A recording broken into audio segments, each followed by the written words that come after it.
Good afternoon, everyone, and welcome to the 24th Tribeca Festival. It's a profound honor to gather today in celebration of the 90th birthday of His Holiness, the 14th Dalai Lama.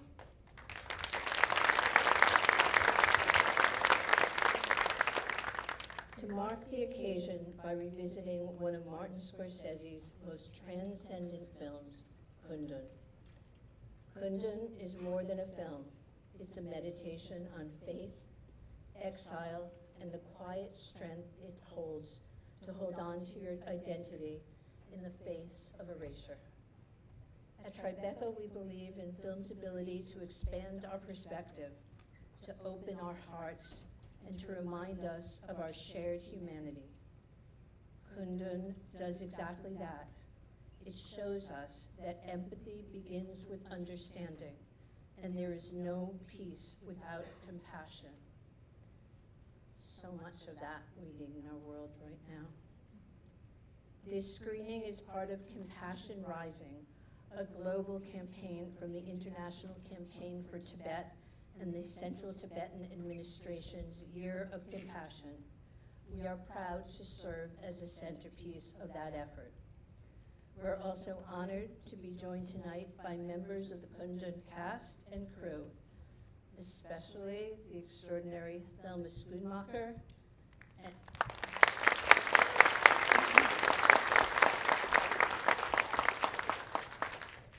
and the brilliant Ellen Lewis, several of the most talented and remarkable Tibetan performers who brought this story to life.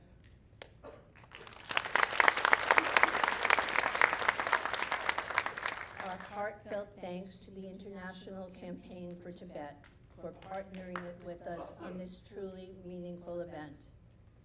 And now, please join me in welcoming my dear friend, the visionary man behind Kundun, and one of cinema's greatest humanists, Martin Scorsese.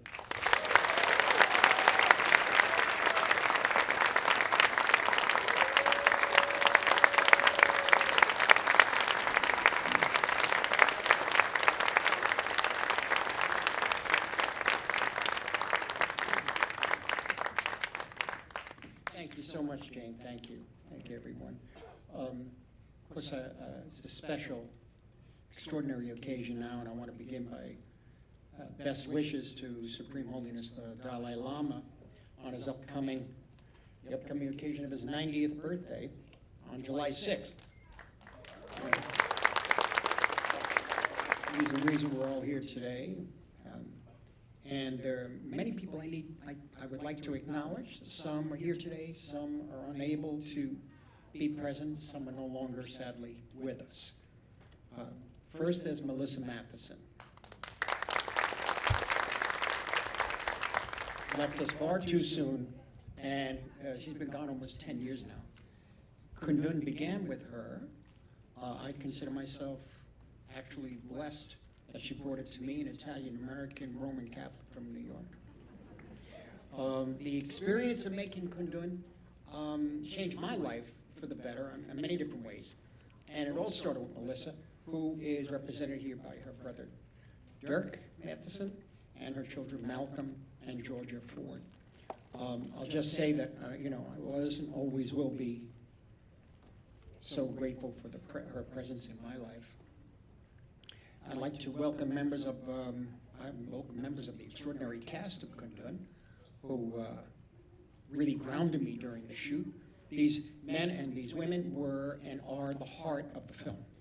They are the heart of Tibet and its culture, which of course is in danger of obliteration. I welcome Tenzin Tutab Tsaram, who played the adult Dalai Lama, Gurmi Tetong, who played the 12-year-old Dalai Lama, Lobsang Gyatso, who plays a Lord Chamberlain, Lobsang Samton, who plays the master of the kitchen, and Tencho Gyatso, who plays the Supreme Holiness's mother. I'd also, I think Nima Dadak is here. She's the mother of Tulko Jamyang Tenzin Kunga, who plays the 5-year-old or 8-year-old, I'm not quite sure, Dalai Lama. He's become a really good friend. He works on films, my films with me, and with Kensei Norbu, the great Tibetan director. And he plays it, and he really plays an integral part. He's not here today, but plays a really strong part in keeping Tibetan cinema alive and culture alive. Of course, is Ellen Lewis. You know, the thing about casting this film is that we wanted Tibetans who could speak English. And I mean, Ellen, you spent about 6 weeks in India, in many different places, auditioning people. You? How many?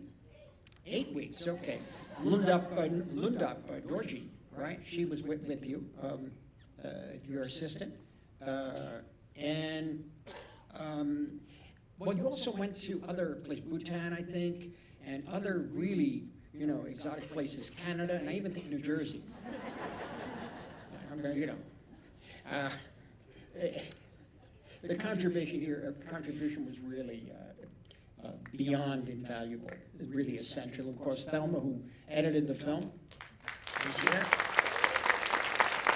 And there are others who were not present today, but I really, you know, the picture, we have to acknowledge them, and that is the cinematographer, Roger Deakins, and Dante Peretti for the design of the film, and Francesco Lo Schiavo is also the set decorator, and Philip Glass's music, which is really very beautiful. Phil and Pat Marco and Scott Brock, there's so many who really put so much into the picture. And in the beginning, really, Melissa came to me with the script for Kundun. I was really always intrigued by Tibetan Buddhism and the nature of Tibetan culture. You know, it seemed very far from my experience.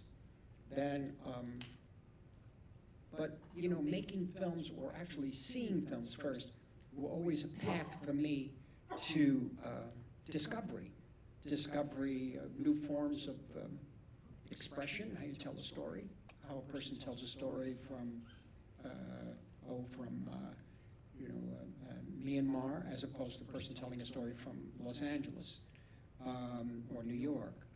Discovery of different cultures, the way I learned to watching the films, let's say, when I was about 14 or 15 of Sajid Ray. Really different ways of existing. And in this case, for me, what was really most interesting was that it was a spiritual exploration. So it was really a major challenge. I was supposed to make a film at Universal or something, I forget now, but we switched it and they allowed us to make this film before that. I'm not even sure if I ever made the picture for Universal after that, I don't remember. But we did finalize the script with His Supreme Holiness at Melissa and Harrison Ford's house in Wyoming. Then we traveled to Dharamsala in India. And actually, we were thinking of shooting in India for quite a while, and Dharamsala, all these places. But we ran into a lot of bureaucracy and realized that we couldn't get it done in India. And Dante Peretti and Laura Fattori from Italy, they immediately said Morocco. And immediately, the first thing they did was get all the motel and hotel rooms, because there were other films coming, see. And that was, they secured all that, and then we said, okay, that's Morocco. How are we going to make it look like, you know, Tibet, or seem like Tibet?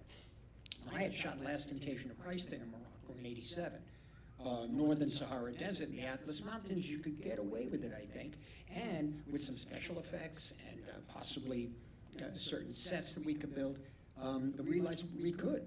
And so Dante and his team went to Ouarzazate, got the hotel rooms, the costumes were made in the holy city of Varanasi, and we were trying to create an illusion of Tibet in Morocco. You know, the cast and crew, we were dealing with 7 languages on set. Tibetan, English, French, Italian, Indian, Arabic, and Berber. Just to say action. You know? And once we got one word down, we figured it all out. But it was stunning. Right? And we're making a film about Buddhism and Buddhists in a Muslim country, directed by a Catholic. I mean, basically, we all worked in harmony because we had a common goal, which made, our major cultural differences beside the point, making a picture about the Dalai Lama, beginning with his discovery at a very young age to his arrival in India at the age of 23. But it wasn't, I didn't want to, the reason why I really liked the script and what Melissa wanted to do, it wasn't a straight biography, biopic, as they say. I was trying to make a film that embodied His Holiness's spiritual evolution, which meant that for me, the film itself becomes kind of sacred in a way, and the actual making of it, you do feel it as you're making this film, that it becomes a spiritual act. And I think the same was true of the Tibetan cast members and the advisors, the artisans and crew members. I mean, they really weren't, they were acting, but they're really being. They were existing in the film. And their patience and their love really was the design of the film, their patience and their love. Whenever you're shooting 100 days in heat, and whenever I felt kind of despair and troubled, I'd look up and I'd see them, and they grounded me and re-inspired me every day. Their devotion to their culture, keeping the culture alive after their country had been taken away from them was overwhelming. You can see it now. There's a lot of good Tibetan cinema out there, including the films of Pema Sedin, who unfortunately passed away at the age of 53. A film called All Dog is one of them. Phagmo Tashi, Netin Chokling Rinpoche, and of course Khyentse Norbu, who Kunga's working with a lot. He did The Cup, but he did a number of other films since then. They're quite interesting, really good. And I was hoping that we would say to American distributors and streamers now, why don't we do a Tibetan Film Festival and make it available to everyone? They just don't. We've tried. Margaret, Bodie, and I tried to talk to, come on, it's Criterion, Mubi, MUBI, let's go. You got all these terrific films, or you get to see the different aspects of Tibetan culture and history, and these wonderful filmmakers. So let's put together Tibetan cinema, Kino Lorba. They have all these apps, they call them. Well, I have trouble with that, but But I mean, you could hit the thing, and then suddenly it comes up. There's films from South America. There's films from what about Tibet? So let's get it going. Look, I've taken enough of your time. I want to say, too, just in closing, that the picture's very close to me. My mother was very, very sick. She was dying. I had to fly back for a day or so, go back and finish the film. She waited, I think, she didn't remember anything, of course, but she died like 7 days or 6 days after we returned. It also is a period of change in my life. I met my extraordinary wife, Helen. We're making the film, and out of Kundun came our wonderful, I think, daughter, Francesca. So the mother's gone, the film is made, new life, a new child. It's a very, very personal, very, very special project for me, and I hope that the generosity of spirit that we shared is evident in the picture itself when you see it. So I thank you all for being here today, and great to see all of my old friends who made the film with me. Thank you.